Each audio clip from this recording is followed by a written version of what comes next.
Akizungumza na waandishi wa habari, meya wa jiji la Arusha mstahiki Maximilian Irange amesema tayari utekelezaji wa miradi hiyo umeanza na amewataka wananchi kutoa ushirikiano. Halmashauri yetu imesaini miradi mikubwa ya kimkakati ya shilingi bilioni 39.8.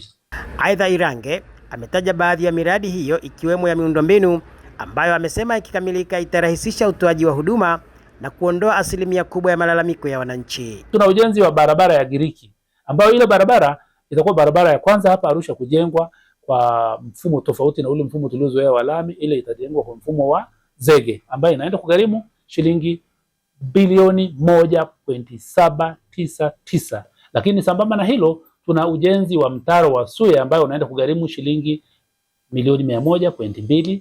Ujenzi wa vivuko viwili kata ya Muriet unaoenda kugharimu shilingi milioni 64.5. Ujenzi wa jengo la shule ya sekondari ya Bondeni City shilingi milioni 760. Ujenzi wa madarasa 4 na ofisi 2 za shule ya msingi Osunya shilingi milioni 636. Ofisi ya halmashauri ya jiji la Arusha ambako ni hapa tuliko shilingi milioni 123.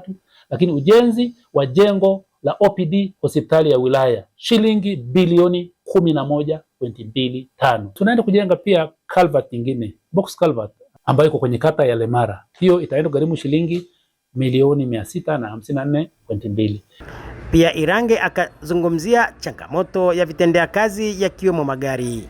Lakini ununuzi wa magari mawili Toyota pickup ambayo yote kwa pamoja yanagharimu shilingi milioni 360 na tayari yale magari nafikiri tumeshayapokea. Katika mashindano ya usafi yaliyofanyika hivi karibuni, jiji la Arusha pia lilitokea kuwa kinara wa usafi kwenye majiji yote yaliyoko Tanzania, na hii ni kwa kazi kubwa inayofanywa kwa pamoja waheshimiwa madiwani, wataalamu wa jiji na watu wa idara ya afya. Kwa hiyo kwa kuona hilo tukasema tununue bulldozer kwa ajili ya kuhakikisha tunapeleka maboresho zaidi kwenye dampo letu la Muriet. Asilimia kubwa ya kata za jiji la Arusha zinakabiliwa na tatizo kubwa la uharibifu wa miundombinu uliochangiwa na mvua, ikiwemo barabara, tatizo linalosababisha malalamiko mengi kwa wananchi, ambalo hata hivyo watendaji wa jiji hilo akiwemo mkurugenzi wamesema linaendelea kushughulikiwa.